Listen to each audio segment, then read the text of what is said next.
Welcome, everyone. I'm Sue Barber, author, former IT director for a Fortune 500 company, turned executive coach, and this is the Visibility Factor podcast, where we explore how to raise your visibility and play bigger at work and in life.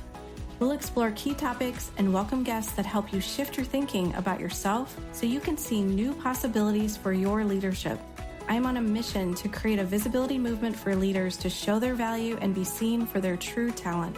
Are you ready to take the next step towards a higher level of visibility for yourself? Let's go.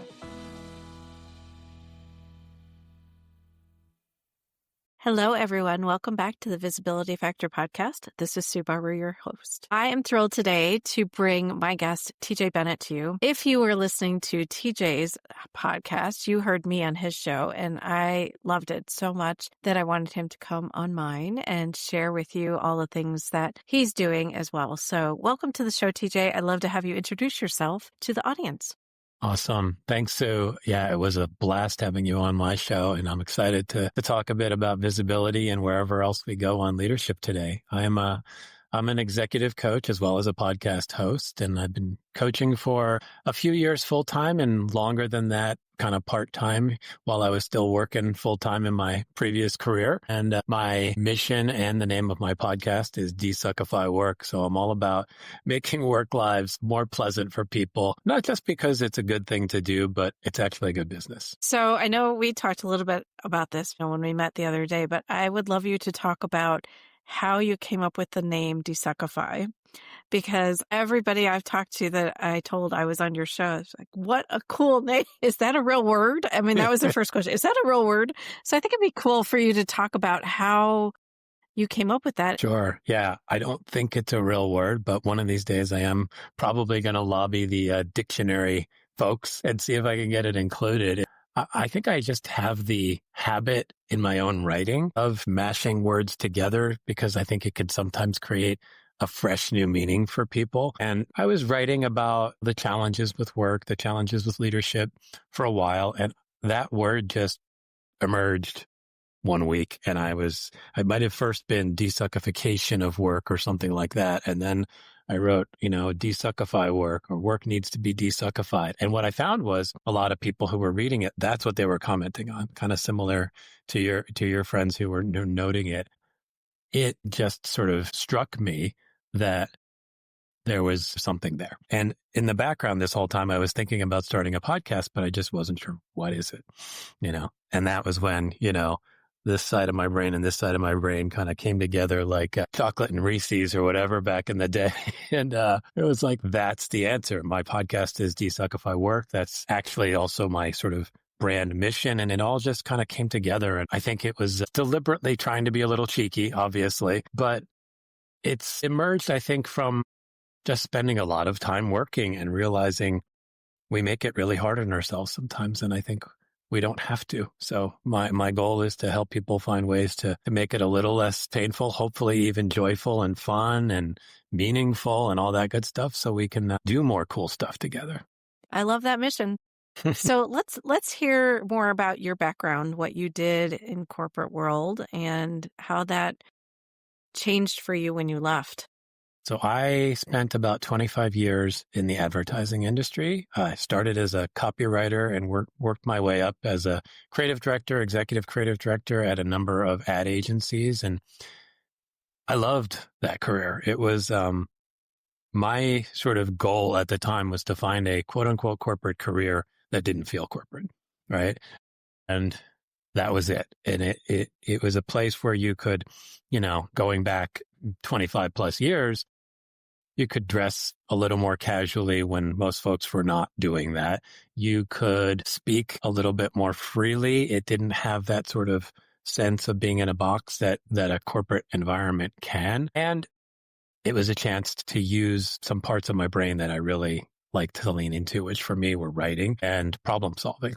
And that was basically the job. Was every week or so you'd get a new project, come up with a new campaign for a client, and you had to crack the code and figure out what that was. You had to write things. You had to partner with people. You had to collaborate with people. And then meanwhile, you're having fun doing it. That was my career for 25 plus years. And what I noticed as I rose up the ranks and had a chance to lead people was that I was really drawn to that side of it. It wasn't obvious to me that I would be, but once I got that chance to lead people, I realized I really liked coaching and mentoring people. I really cared about their careers, not just what they could do for us as a company, but just where are you going? What's next for you? And that started to shift my perspective on what I wanted to do. And so in the last few years of my career, I was fortunate to have a few people ask me to mentor and coach them.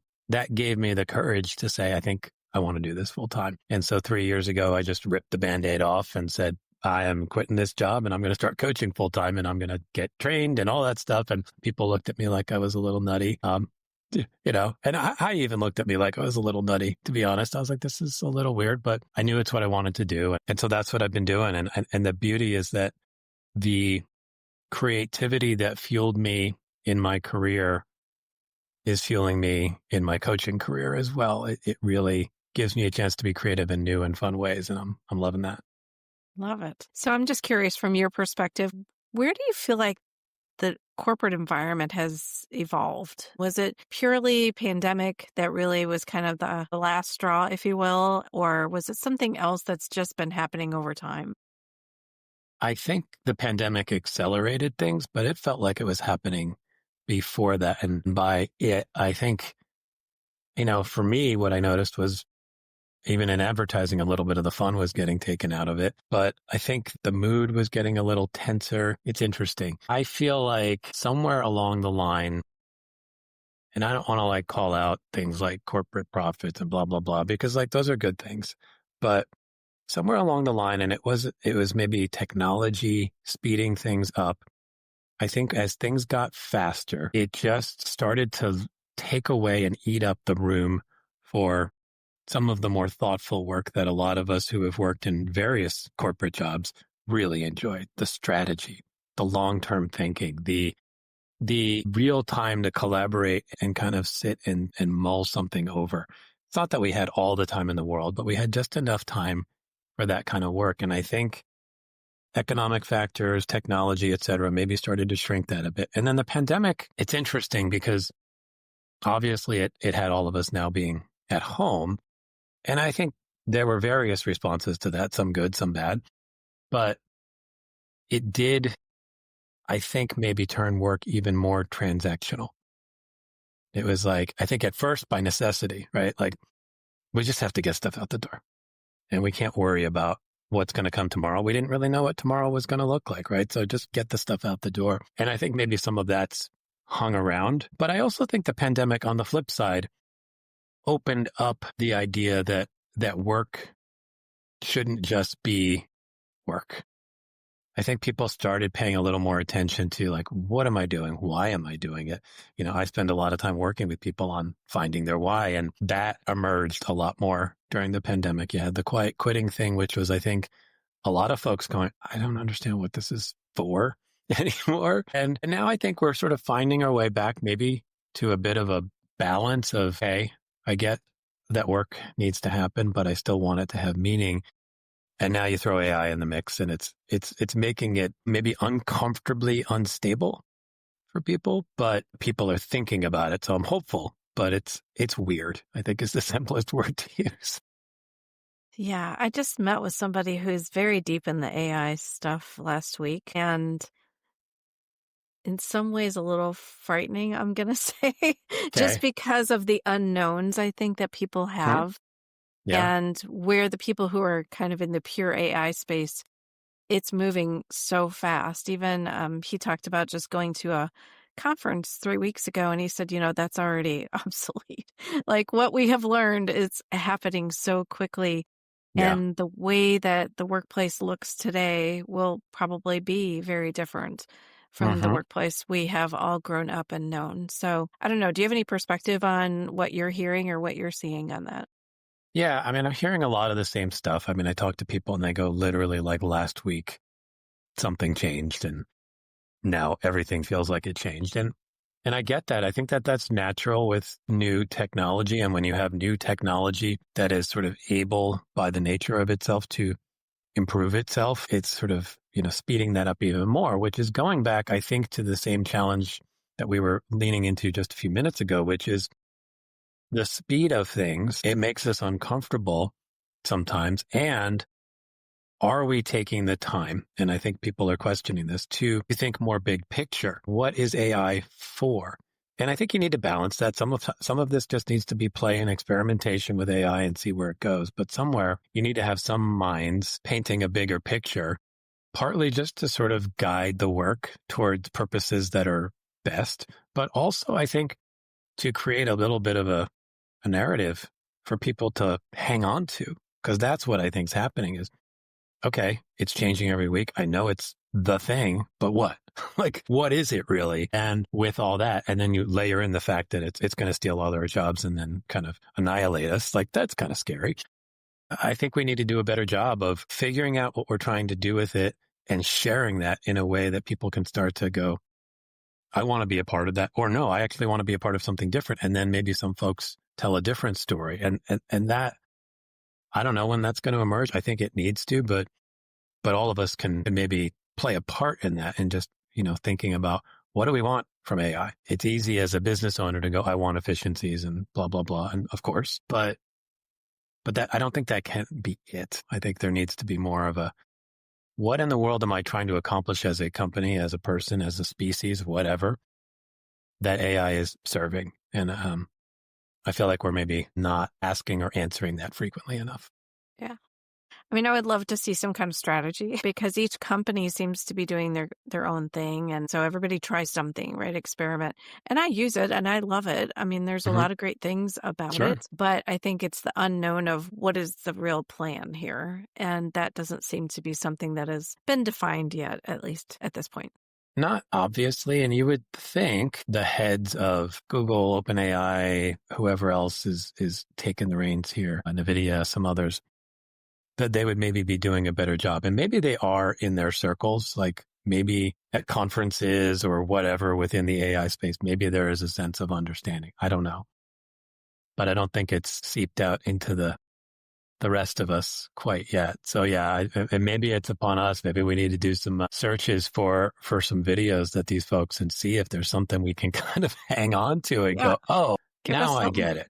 Yeah. But I haven't noticed that so far. Yeah. Yeah, I haven't either. And he didn't really give me any either. So it tells me that there probably isn't. But I think within their companies, probably there is, a plan for them specifically. But at some point, think about the internet as the internet was coming online, right? There was kind of governance and things like that as it went. Those things were being figured out at the same time. And this seems like a very different model. And of course, the speed is much faster. Yeah, that's a good point. Contribute. Yeah, the internet's a good analogy in some ways. I think for me, when the internet came out, it was like, it seemed apparent to me what it could offer, maybe because people were telling us, but I think it was also kind of like, I think I was craving what the internet, like I was like, okay, if we could only have all of our information more accessible, that struck me as like really interesting. And then like, if we could communicate more easily, that struck me as really interesting. Where AI does so many things and is so disruptive at what it does, it's not easy to just look at it and go, I can picture 3 years from now, the world will be so great because AI did this. It might be, but it's not as apparent as what I think the internet felt like, at least to me. Yeah. Yeah, there just at some point needs to be a roadmap we can all understand. I want to go back to a little bit about what you were talking about in terms of leadership and having the time and taking the opportunity to be more strategic. I think there's also a segue to that in terms of leading people. And I remember when I was in probably some of my earlier roles, people had more time, right? You could ask more questions. They had more time to mentor you. And that is definitely not the case now because things are moving so fast. I'm just curious, what do you think has happened to leaders because of this shift? Yeah, I mean, it's interesting. I've coached some folks who are sort of emerging leaders and they're on the younger side. And I can see what you're talking about. They're feeling that like sense that there should be more room for them to lead thoughtfully, right? But what it feels more like is very much tactical leadership. It's, okay, I want to help get this project out the door. And what happens, I think, for a lot of younger leaders in particular is, Well, that looks a lot like micromanagement, right? That looks a little bit like, let me just take the thing and do it for you or tell you what to do, because they haven't had the time to nurture those kind of, I don't know, I think a bit like muscles. There's the fast twitch and the slow twitch muscles. Those slower twitch muscles have not had a chance to be worked effectively. And you're just constantly in the fix it and get it out, fix it and get it out. And so you can see where that goes long term is, well, then the next group of people are going to think that's what leadership looks like. And listen, we had some of that ourselves, and we all did that ourselves to some degree, but we did have more moments to reflect. And there were certain projects that you would get to work on where it was like, this one we can sink our teeth into. There's a little longer horizon on it, and we can explore a little more. Self-serving or not, I do think coaching can help, because what I notice is people are grateful to just talk about it. And so wherever you can just talk about it and work out some of your thoughts on that, because I think some of it's just that it's in your head and you don't know how to sort of problem solve quickly. And if you just have a little bit of time to talk it through with somebody else, you can go, I could show up this way. And that's something. I also think this is maybe dangerous, but like occasionally pushing back and going like, why are we going so fast on this thing? Like, I think it becomes a default mode because we can, right? And I know when I was working, like there were just times I was like, why is the deadline Tuesday? Because the client asked for it, but do they need it Tuesday? I don't know. Okay. Well, again, like, great. We're trying to make the client happy and all that. But at some point, there can be judgment and discernment, which is, I think that's a skill that doesn't always get cultivated, particularly when there's so much speed going on. We don't have time to think above the task. And I think even if you just spend 15 minutes a day allowing yourself to think above the tasks on your desk and just try to kind of put a little more strategic, to use your word, like let's have some strategy, let's think strategically. I think it gives you a chance at noticing some things that then give you a chance at showing up differently and maybe help you realize, ooh, I might be able to have a quick conversation with this person that allows them to find their way to a solution, and I don't have to tell them what to do. But it's hard. I get it. I mean, you could spend all day in meetings and then you're just trying to catch up on emails for the next few hours. I mean, that's what a day looks like for a lot of leaders. But I think you have to be willing to, one, prioritize that time, and then two, make some waves once in a while. Be okay going, nope, this doesn't make sense. Yeah. I just had this happen a couple weeks ago with a client, and I used the word disrupt with her because her boss wasn't solving the problem in the best way and was roping in more people and spending days on something that wasn't actually moving the needle in the right direction. And so when she shared it with me, I said, what would happen if you just asked the question, should we revisit what it is we're trying to accomplish here? Because I think we've lost sight of the goal. We've moved so many places now, and I'm not sure we're going to get to the goal. What happened is she asked the question, and everybody then came to the realization, of course, yes, we're not even focused on what we originally planned. But second, I said to her, get yourself in the room to have the conversation with the senior leadership team, because this is a golden opportunity. Clearly, your manager's not sure what to do, and you have the plan. So let's get you in the room. And so she was able to do that in 3 different meetings. So, I mean, it just elevated her visibility in such a big way. So I think these moments of being able to challenge, disrupt when necessary are things that I would love for them to grow their muscles in, right? And be comfortable. But I think where you and I have been allows us to know that you can do it as long as you do it in the right way. And it's okay, right? I think they don't know what normal is, I'll say, because they've never experienced another way. Yeah. I mean, and you think back to like a lot of younger folks, or, early chunk of their career was COVID. So it was like weird to begin with, so I think we can give a little slack there, and we can also, more senior leaders making it known that we're going to be moving fast and we're going to be doing stuff, but I am paying you to at least occasionally raise your hand and go, what about that? And give people the permission, because, maybe we didn't think we needed to ask for permission back in the day. And maybe that's just because there was more time or whatever. But I think it doesn't take much as a VP or above to just talk to your people and go, I need you to speak up, and then hold them accountable to it. But some people just need the one signal or the occasional signal that says it's okay to challenge me. Right.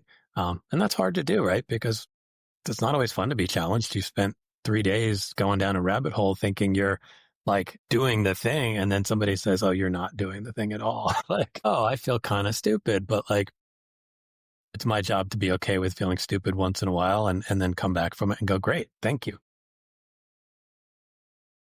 Yeah, it was just interesting to me to see that example kind of happen in real time. And so let's go into insecure leadership while we're here, since Okay. that is an example of that. Clearly, they have the title, and I think people assume that if that person tells me what to do, I should just do it if they're not, strong enough to push back. So do you see that happening a lot? And when you do, what is something you do to coach someone through that? I definitely see it. I mean, I think this is maybe true for every generation coming up into the workforce, that you tend to look at the folks above you and think they've kind of got it all figured out, and therefore I should just follow their lead, right? Some of us maybe have a temperament that didn't always accept that. I know I did. I was annoying at times. I'm the person who likes to ask why, but I get that that's not there for everyone. And I think there's two things that can be helpful for people. One, simply becoming aware that every single person in your company has some amounts of insecurity and isn't always sure of what they're doing.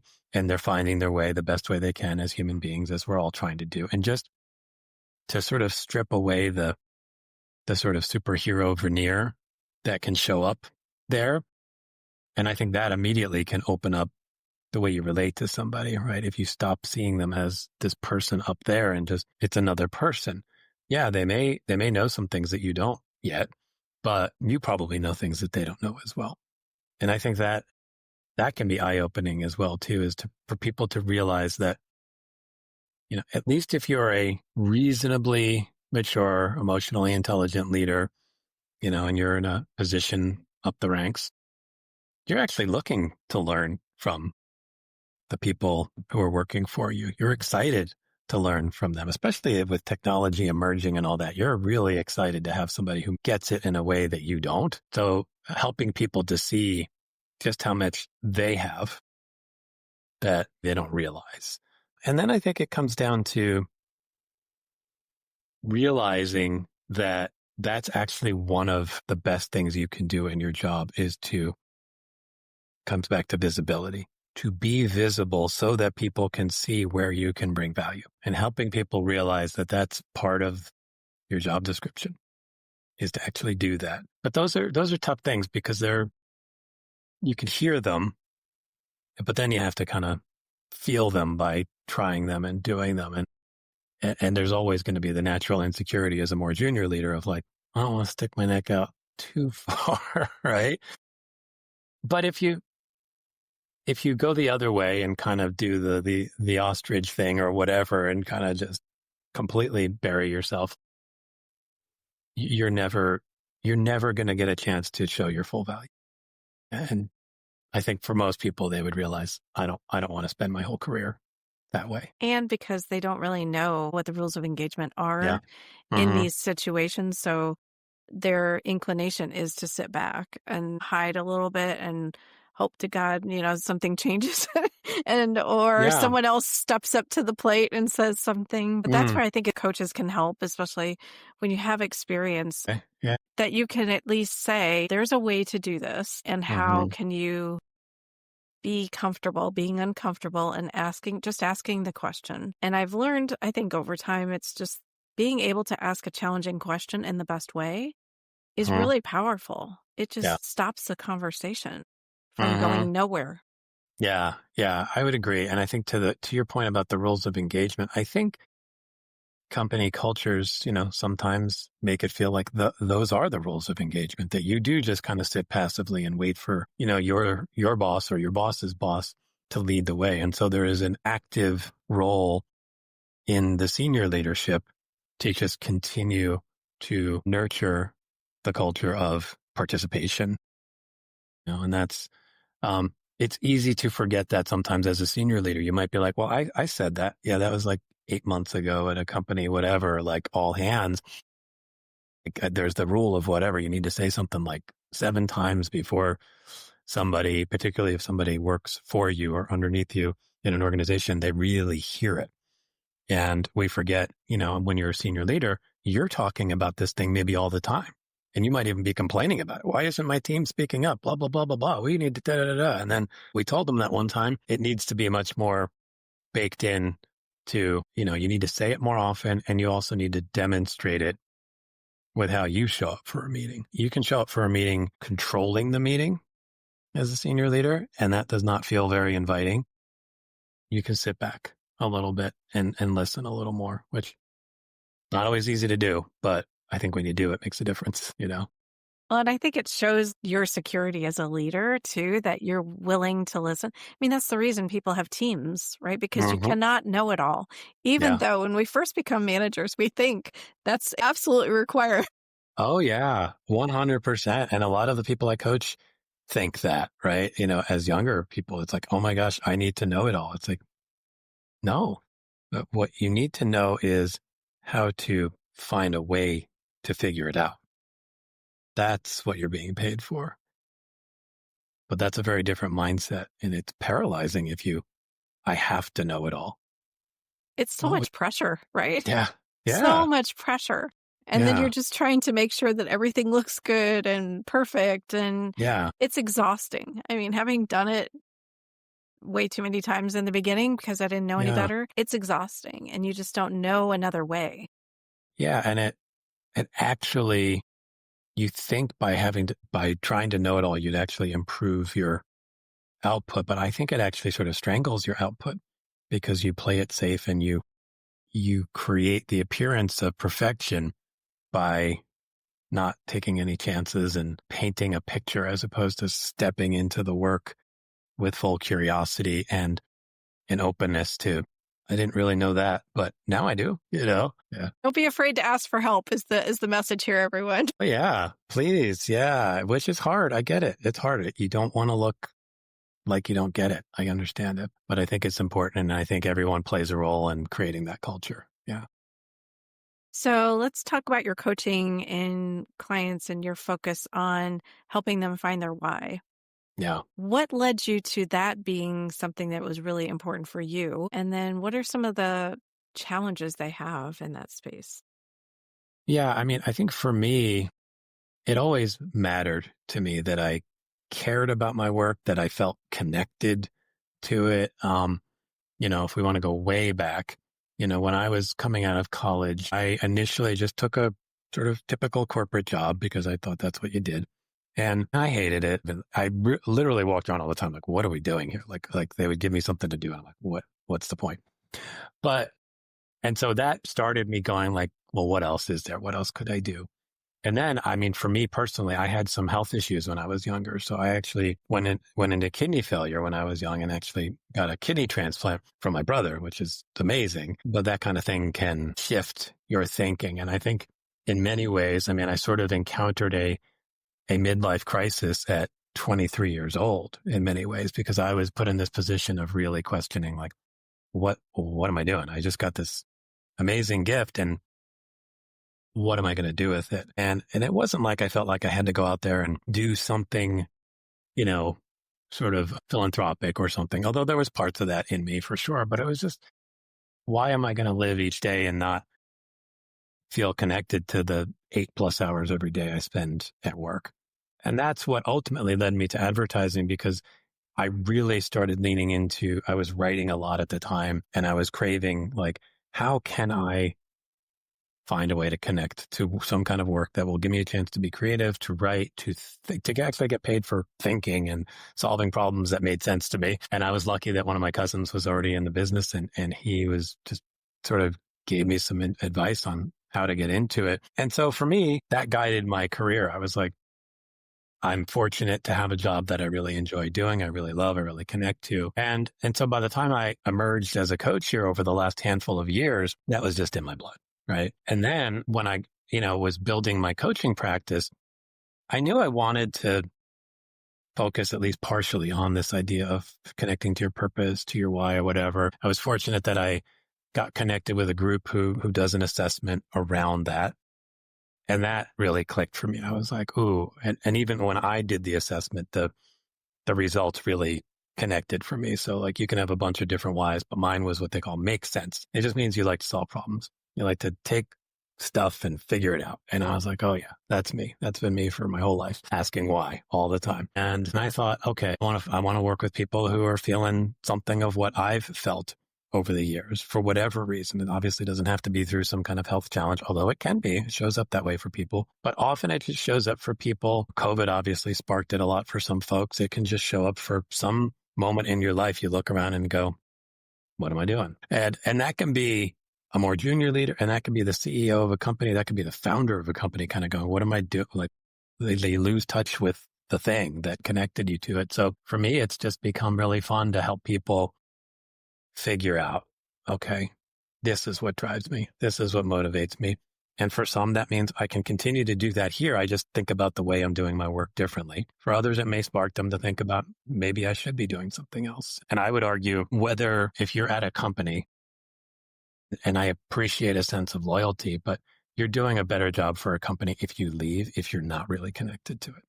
If you're not really in it, I know for me, I don't want somebody working for me who's not in it.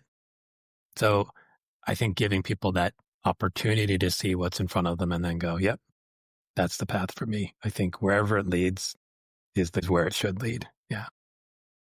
I mean, well, first of all, I didn't know about your kidney situation. Oh my gosh. I mean, that's just such a pivotal perspective changer right there, right? When that happens to you, it changes everything about how you see your future, what you think you would want to do. So I love that you chose the path that you did, because I don't think people think about fun as an option. I really, it's been enlightening to me. A friend of mine wrote a book her book is called Heart Value, and it's about helping people recognize the importance of finding fun, something to really make your heart happy, make your life happy. And it's just not something I was ever taught. I shouldn't say that. One of my first jobs, I did have a ton of fun there. But after that, it was all very corporate-y, I'll say. So, I think people just don't even realize that's a possibility. But what I'm curious about is have you talked to someone who's maybe in an environment that is not the fun environment, but helped them create that for their team? Yeah. Yeah. A few folks actually. Yeah. I think to your point. Yeah. People don't see it, even if you had it at a point in your career, but that becomes a distant memory and you think, oh, that is obviously an outlier and that's not what work is really like. But yeah, I've worked with a few folks who I think, maybe you can't change the entire culture of your team, depending where you are. Obviously, if you're in the senior leadership, you might be able to at least start to shift it. But even just thinking about how you deal with your own team and creating an environment that is more open, more collaborative, more fun. And just I don't know, I just used to do stupid stuff when I was leading teams. I remember my first day or first week at a job years ago, and I had moved across the country for this job. And I bought these pens. They looked like they were little duck heads on a yellow pen. And when you hit the top, it would go quack, quack. And I just brought them in. I go let's, some duck pens, everybody. Whenever we're feeling the mood, we just quack and we just have fun. It just felt like this surge of joy when you'd be sitting down and all of a sudden you'd hear quack, quack. And it was just this was in advertising. So yeah, there was already some room for that maybe, but it was not, I don't think it was fully baked into the culture of this place quite that way.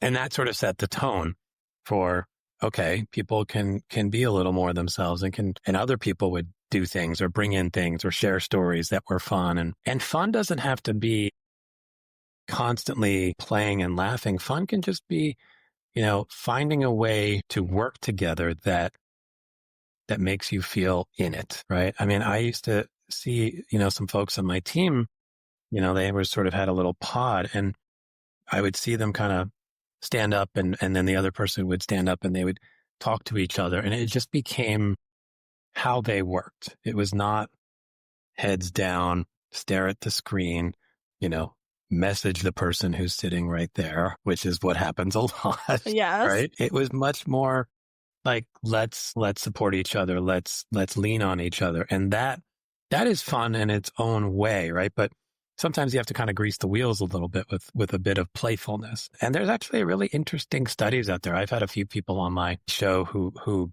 do work in the play space, which is kind of this emerging space where they go and do workshops with corporate leaders. And there's science behind the fact that if you can help people connect to their sense of fun and in play, you work better. So not only does it help you feel better about those 8, 9, 10, whatever hours you spend together, it unlocks all the P's, as I say, productivity and profit and performance and all that stuff. So again, it's good business, and it's good for us as humans. Yeah. I mean, you're spending so much time with people, to your point. Yeah. Let's try to enjoy it. Let's try to just enjoy ourselves at work. And I loved that job. Let's see, it was not my sales job. It was after that. And we had the best time every single day. We dressed up for Halloween. We filled my boss's office with balloons to the hilt. Like we couldn't even get into his office. It was so filled. That's awesome. But it was just fun, little pranky kind of stuff that just, you never knew what was going to happen and how it was going to be, but you always heard laughter. And we worked a ton of hours for sure, but I never forgot that. And I always tried to do some stuff where we could, right? Yeah, I think that alone is enough reason to do it. And then the fact that it actually makes the work better. I mean, you think about like being at your desk and sort of trying to sort of force your way through work and feeling maybe a sense of fear around you, and how that sort of what that does to your brain. And then kind of coming off of the endorphins of laughing and having fun and feeling really connected to the people that you're with. Of course you're going to work better. I mean, that's just, it seems obvious once you really look at it, but I think when fear comes into ourselves, it becomes sort of contagious. We just spread it, not even necessarily on purpose. Yeah. So again, if we could take 5 minutes to step back from everything once in a while, you open the door to that stuff more, I think. Yeah. And I love that you're saying you don't have to take an hour, just 5 minutes, right? Take a walk outside, do something. I think just to change the pattern of where you are. And there was different spaces within our headquarters, different parts of the organization. I could go sit in their space, and it was much more quiet, right? Nobody was coming up and asking me questions, because that's usually your biggest disruptor all the time. But, I could go over there and just kind of think, just put my headphones in. And I think that's what we are missing, is that there's so much doing and not enough thinking, that we might be making bad decisions. We might be making, I don't know, we're not helping people grow and develop in the best ways, because we're not even spending time thinking about our team, because there's just too much going on. Yeah, I agree with that. It's, and it's hard to see it if you're not at least taking those little breaks to give yourself the view, right? Which I get it. Weeks can go by sometimes at work before you finally go, what I do? Like, what have I been doing? So it is hard, and it does require some deliberate practice to create those moments for yourself. But I think it's worth it. I mean, I just think, at every scale, like within a small team, within a bigger organization, within an industry, within humanity, like more thinking, not just constant doing, is probably a good recipe for us to have more success in whatever realm that means. Yeah. Yeah. That's a total mic drop moment there, right there. Let's just listen to TJ. Go take some time to think, people. It will change your life. I really think it will. Yeah. Yeah. Agree. Yeah. Anything I didn't ask you about that you wanted to share? Well, one thing I wanted to come back to on visibility, and I don't know if this is as true in all industries, but in the advertising world, and we had talked about this a little bit last time we met, this idea that my work should speak for itself, right? That, you know, I've spent a lot of time in it. I've put it out there. You've seen it, like therefore I shouldn't have to expend any effort making myself more visible, helping people see the contribution I'm bringing. And I get it. I probably had that feeling at some point, but it also became obvious to me at some point that that wasn't enough because everyone around you is doing cool stuff, right? And it's not like you're trying to say my stuff is cooler. It's just, here's the way I'm solving problems for you. And here's what I thought about. And here's why I'm doing what I'm doing. And here's where I think there's even more opportunity. Having that conversation with your boss or whoever else, just, it allows them to see you more fully.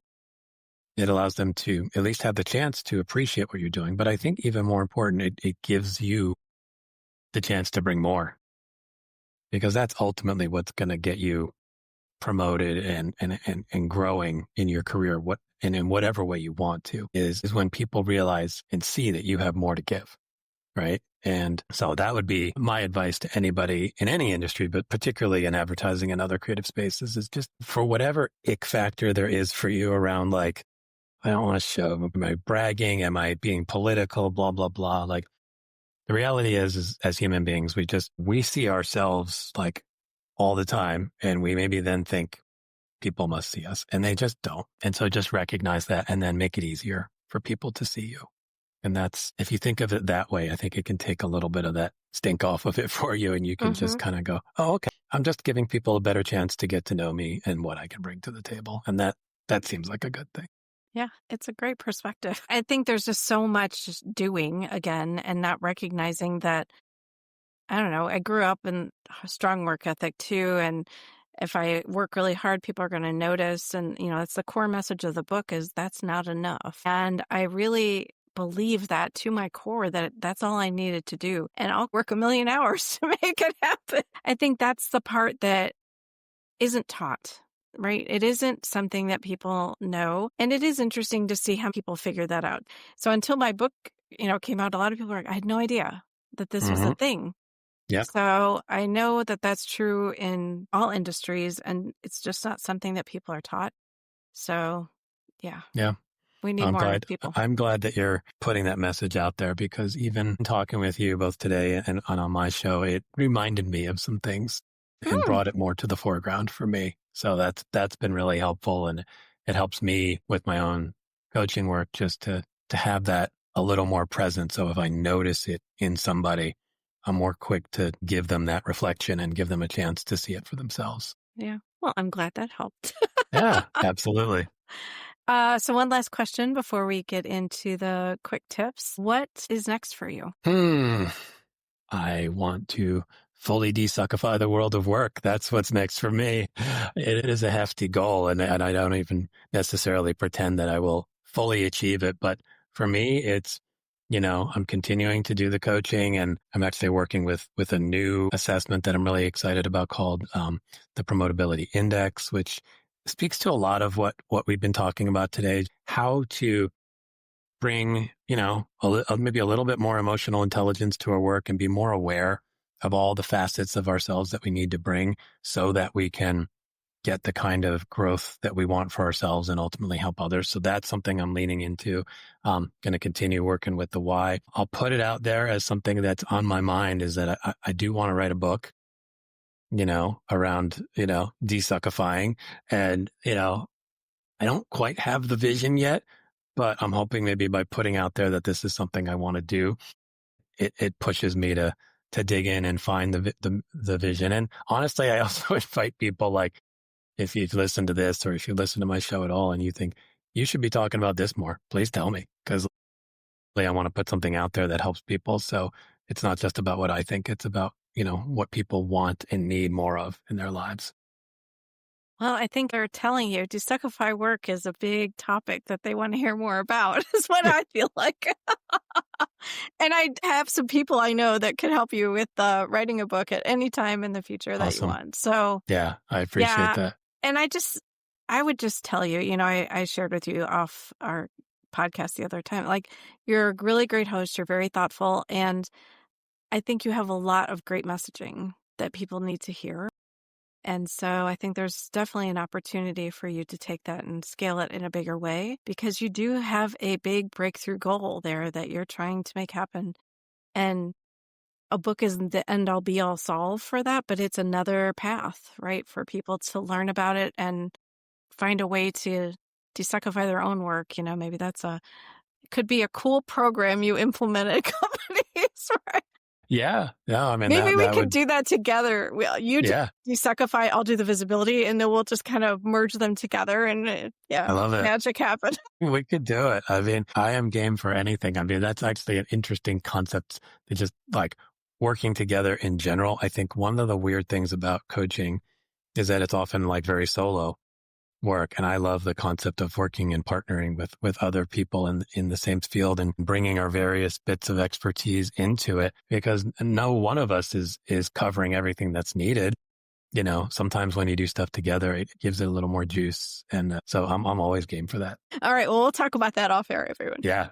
Okay. Awesome. So we're going to transition to what I call the Rise Up and Be Visible quick tips. These are 4 questions I ask every guest. So the first one is, what do you think visibility is and why?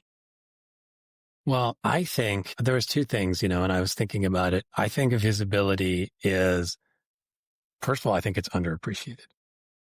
Coming back to that, I think we dismiss it too easily. But I think we touched on this a little bit earlier, but it is a part of your job, right? And it is the part of your job that allows people to fully see you, to understand what you can bring to the table, and then invite you to make bigger contributions to the team, to the organization, to the industry, to whatever, right? So I think that's really it.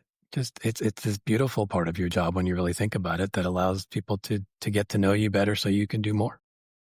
I love it. And almost reframing the bragging piece to kind of let that go, because I think that's why people hesitate.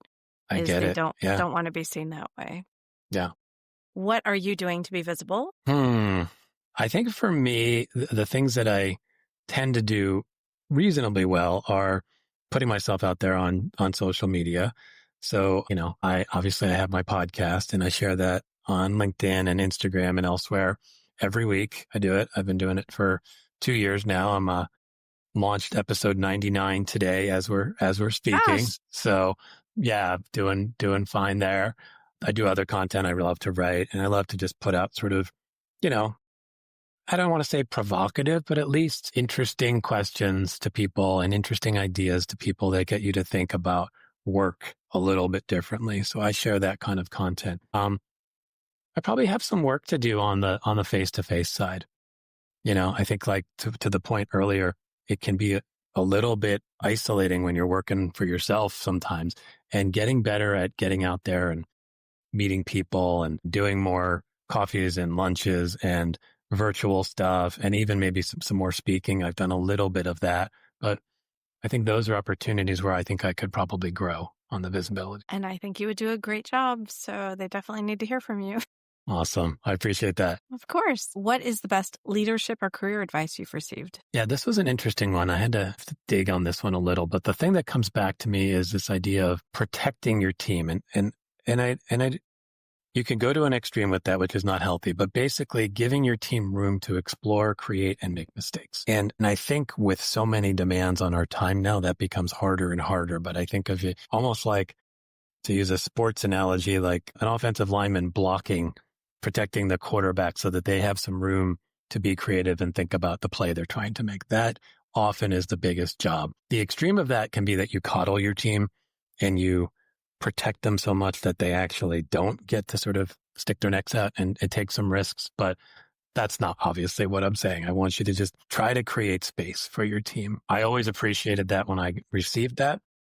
And I think when I was at my best as a leader, I was doing that for my team. Making mistakes is how you learn. And I learned the most from them to not repeat them and to teach others how to navigate those Yeah. situations when they happen. hmm So, yeah, I'm grateful for all of those situations. At the time, I didn't enjoy, but I can appreciate so much more now. Exactly. Yeah, exactly. Oh, okay. And what book would you recommend to the audience?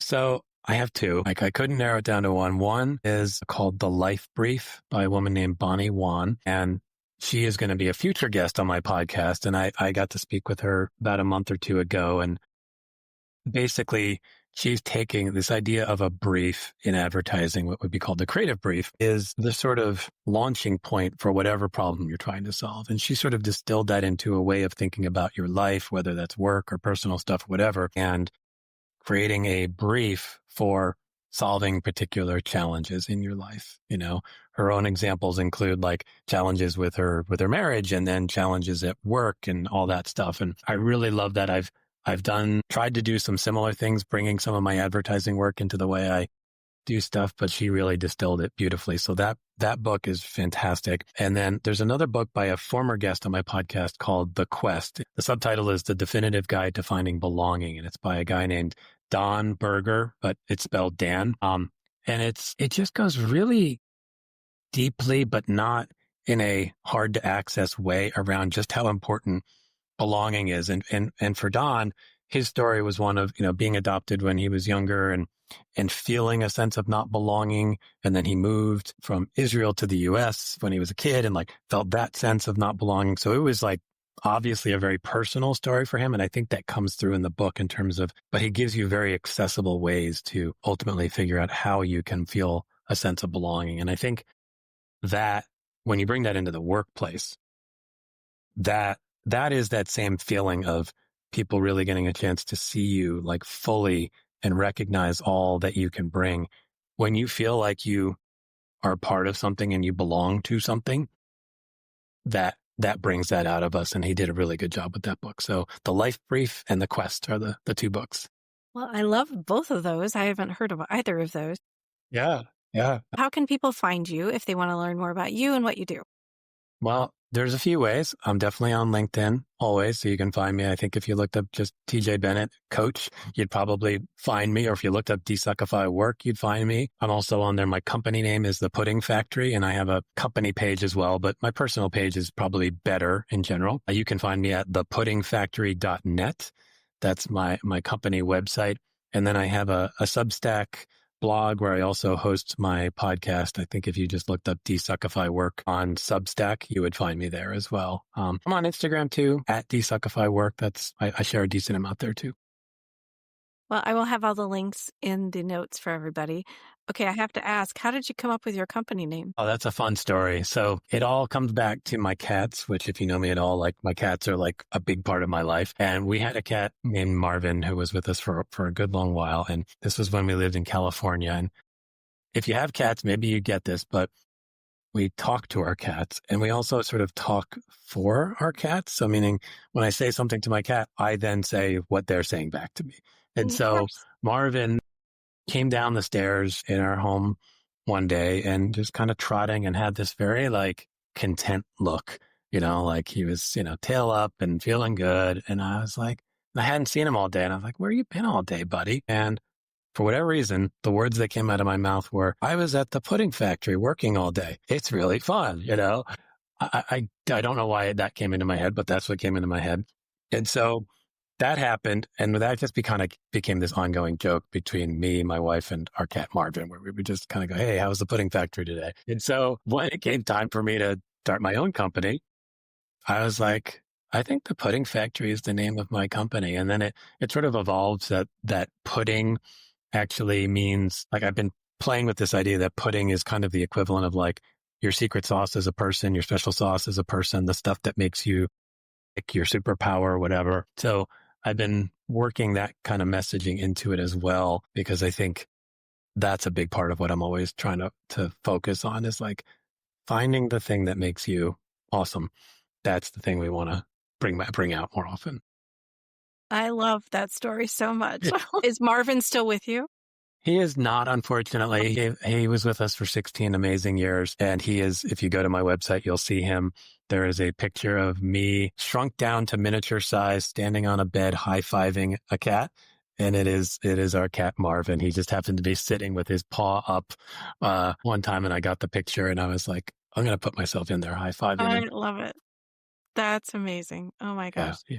Well, Marvin was awesome. I love this conversation so much. I think we went to a lot of different places. I hope everyone will take away some nuggets from you that you shared, because there were a lot of good ones. And please follow his podcast. You'll hear a lot of great conversations.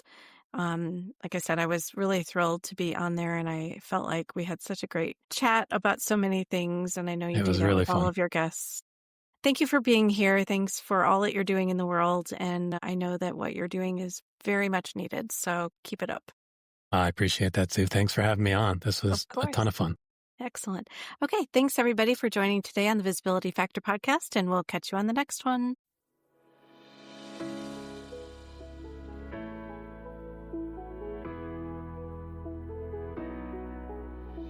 Thanks so much for listening to the Visibility Factor podcast. Remember that visibility starts with small steps that are intentional and consistent each day. Be bold, be visible, be the leader you were meant to be. Find us and subscribe on Apple Podcasts, Spotify, and wherever else you listen to podcasts. Follow us on all of our social media platforms, which are highlighted in the show notes. Thank you for listening, and we'll see you next time on the Visibility Factor podcast.